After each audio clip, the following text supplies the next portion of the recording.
ZIMA was popular until in the 90s until people tasted it.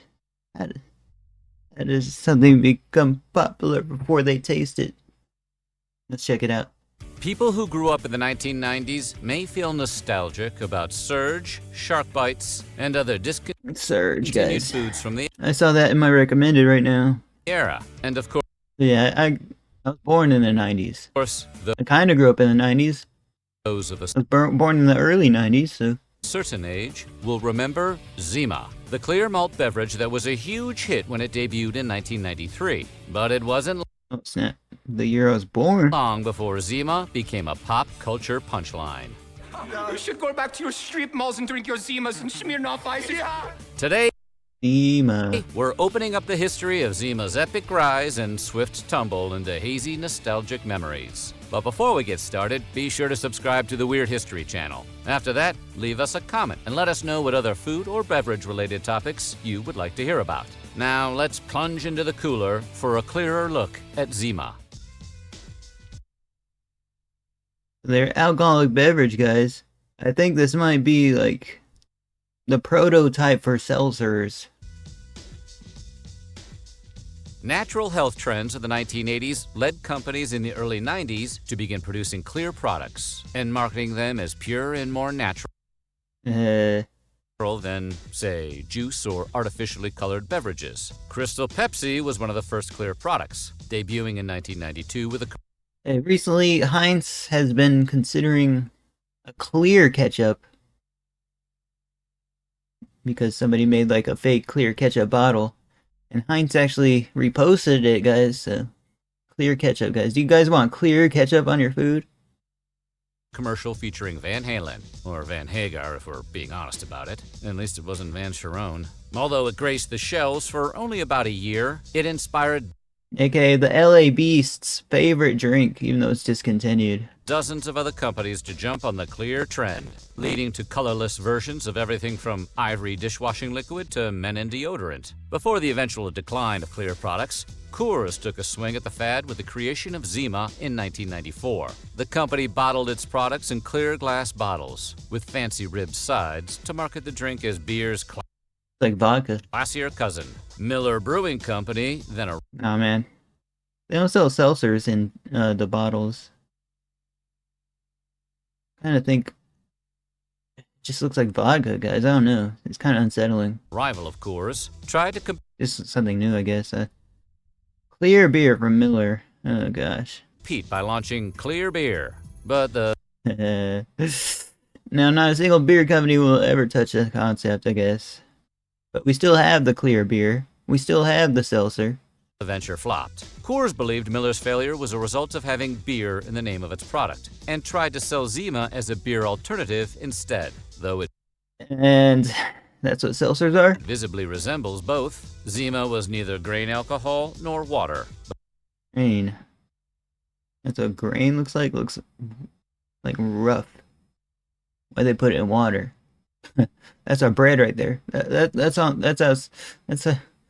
But a carbonated clear malt beverage. So one might ask, how was ZIMA made? Instead of rebranding or reformulating an old product with a new flavor, Coors created ZIMA through a method of its own invention. Using low-grade lager as a base and filtering it through Lager? charcoal, the process removed the beer's amber color, but it also stripped away the taste. Coors tried to get around this by pepping it up with citrus flavorings, ultimately creating a beverage with a 4.7% alcohol content. The flavor, however, turned out to be a problem for consumers. It's terrible. Nobody Is it not carbonated, guys? drink the beer. The beer has gone.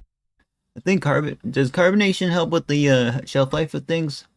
That fizziness, guys. It's like a good taste, I guess. Bad. The responses of several Because I always drink seltzer waters.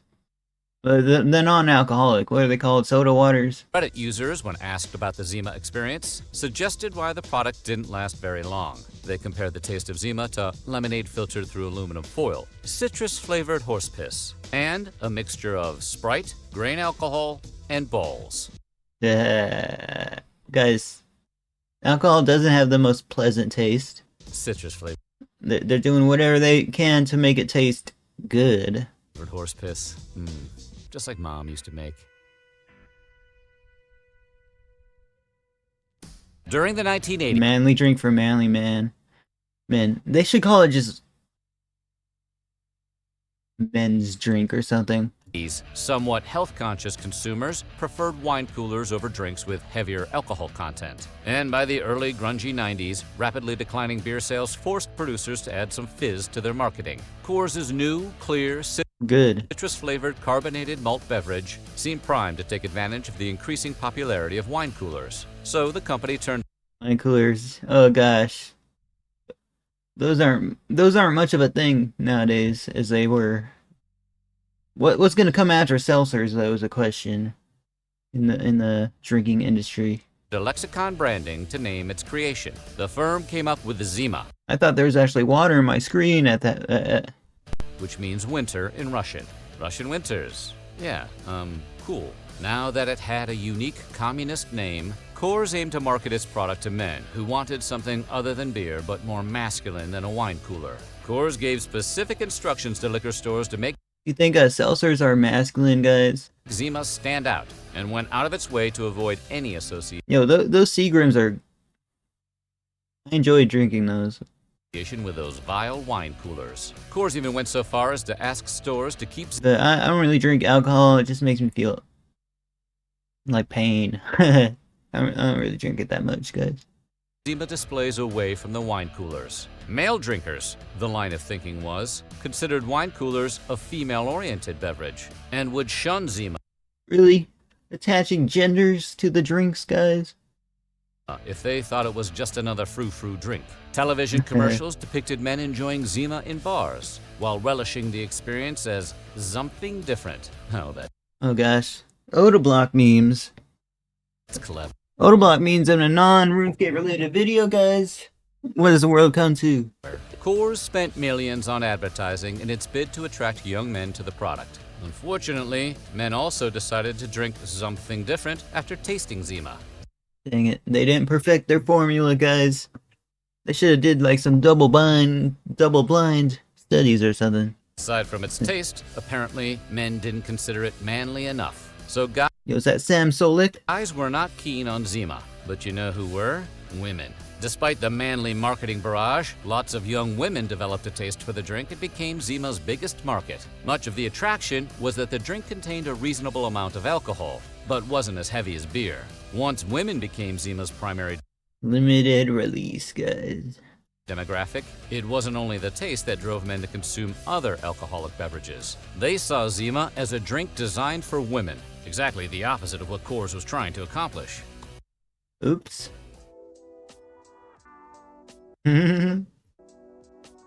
Hey, see what I mean? Coors Their targets was men and then they get women. spent $38 million to promote ZIMA during its debut in 1994. In addition to a video series and video game, Coors launched one of the first websites to advertise a food product and create a community around it. Cheers to you, Tribe Z. The company also made a series of memorable television commercials that featured uniquely stylish personalities, instead of the mainstream attractive people commonly used in booze advertising at the time. These efforts paid off. Jeez, bro, there could be a whole video about how booze advertising has changed over the years.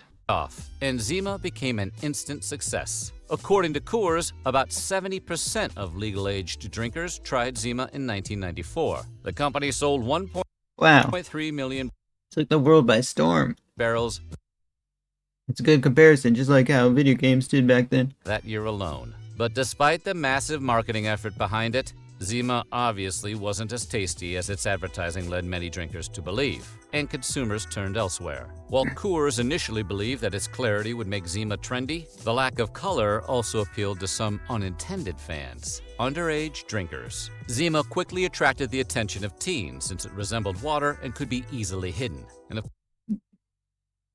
Vodka did as well back then. course, teens will drink anything they can get their hands on. Teens also liked that the drink didn't smell like alcohol, because teens don't I remember being a teen that needed drinks back then. know what taste is. Many drinkers McLovin had some small freaking glasses. enhance the taste of the product by adding flavored schnapps or Jolly Ranchers. schnapps. further enticing underage palates. Rumors circulated that ZIMA would not register on a breathalyzer, alarming parents and the brand's parent company. Officials in 10 states sent a letter to Coors accusing it of purposely marketing ZIMA to young people. Hey, bro, this is all for a clear beverage, guys. So they're marketing. Hey, they got the interactions with their marketing budget, that's for sure. In response, the company created a video showing a police officer consuming several bottles of ZIMA before taking a breathalyzer, proving the alcohol would indeed register because ZIMA contained alcohol, not magic. Coors also sent letters Yeah, man. They're just trying to defame Zima. Coors getting pissed off by this newspaper. to school superintendents and police chiefs in which they claimed ZIMA, like any alcohol beverage, contains ethanol, the ingredient that registers in any breathalyzer test. ZIMA is still detectable despite its clear profile. Still reformulating. Coors struggled to help ZIMA stay afloat for several years after its initial release in 1994. So they took the color out of it, but they made it taste bad. New television commercials were created featuring ZIMA drinkers engaging in manly activities like football. But the product's enduring reputation prevented it So I think they messed up. Maybe they just kept advertising advertising it to men when women are drinking it. from gaining popularity. That ZIMA became a recurring punchline for David Letterman certainly didn't help. In 1995, Coors went for the Hail Mary and changed its formula, introducing ZIMA Gold. It had a higher alcohol content and a caramel urine coloring, and tasted more like a mixture of Coke and bourbon. He had to mention the urine coloring.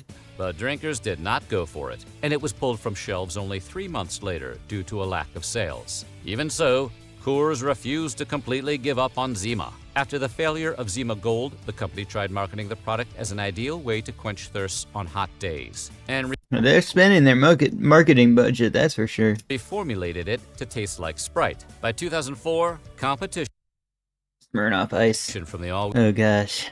I have a little bit of a history with these. pleasant Smirnoff Ice led Coors to create a more intense product called ZIMA XXX, which came in a With how... Me watching how hard they're trying, bro, it's kind of making me angry, man. I don't know why. variety of extreme flavors and had a higher alcohol content. Ultimately, ZIMA was unable to duplicate its early brief success. Sales continued to dwindle for the next 2 years. No.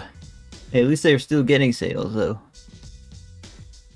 Although ZIMA may have enjoyed a long and prosperous life with a niche following, laws in 2 states ended up dooming the drink. In 2008, Utah passed a law requiring all malternative drinks to use all caps in bold font to label their alcohol content on packaging. Coors, now merged with Miller as Miller Coors, hesitated, as printing labels to be used on products sold only in one state would be expensive They bottle it when it's fizzy.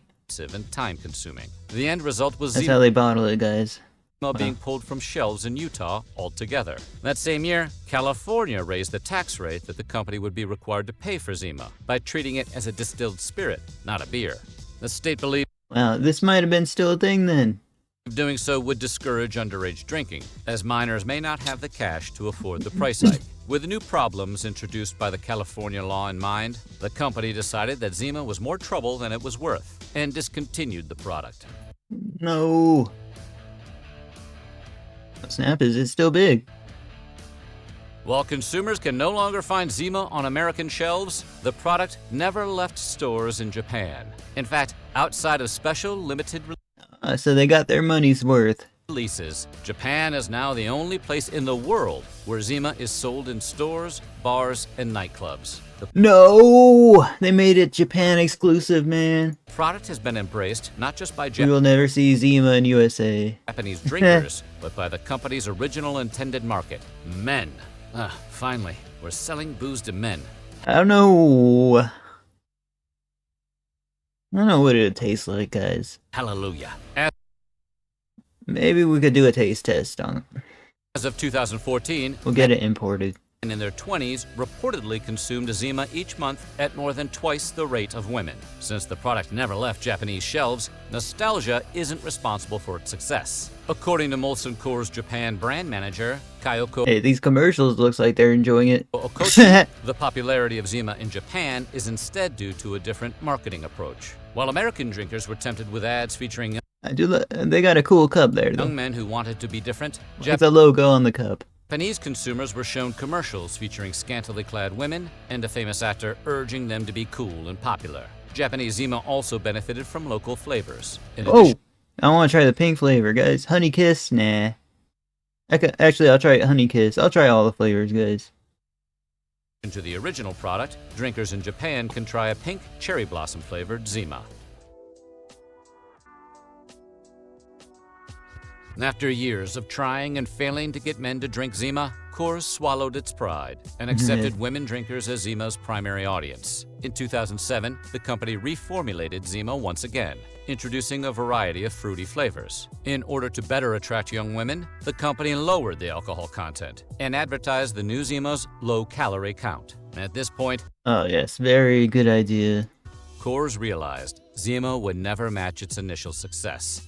So it tried to build the beverage as a niche product. Though this strategy worked for a while, Coors discontinued How do you build a beverage as a niche product if it's an alcoholic beverage? ZIMA in America What if they made it like 1%? only a year later. Nostalgia kept ZIMA in many consumers' minds, however, and re-releases proved people would buy it, even if they joked about drinking it. So, why do people still remember ZIMA? Nostalgia can be I don't. powerful, so it's probably no surprise that ZIMA was brought back for a limited release in the summer of 2017. It was such a hit, in fact, that Miller Coors decided to do the same thing the following year. Speaking about the 2018 re-release, senior marketing manager Delaney Fernando said, "Everyone needs to try ZIMA once. It's a novelty. And for most people, apparently, once is enough." While ZIMA may no longer be around in the US, it is a precursor of many of the beer alternatives available today. Coors may not have attracted the market it wanted, but it did I really hope you mentioned seltzers, guys.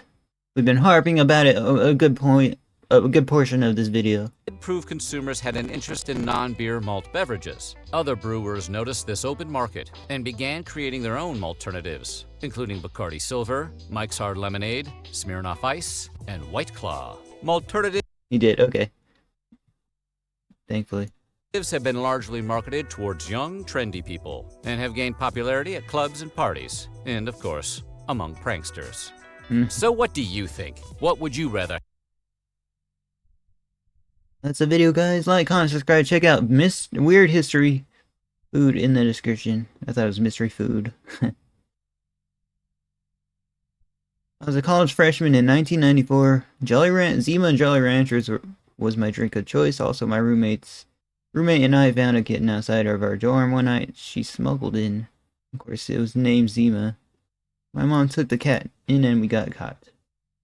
ZIMA lived a long, happy life.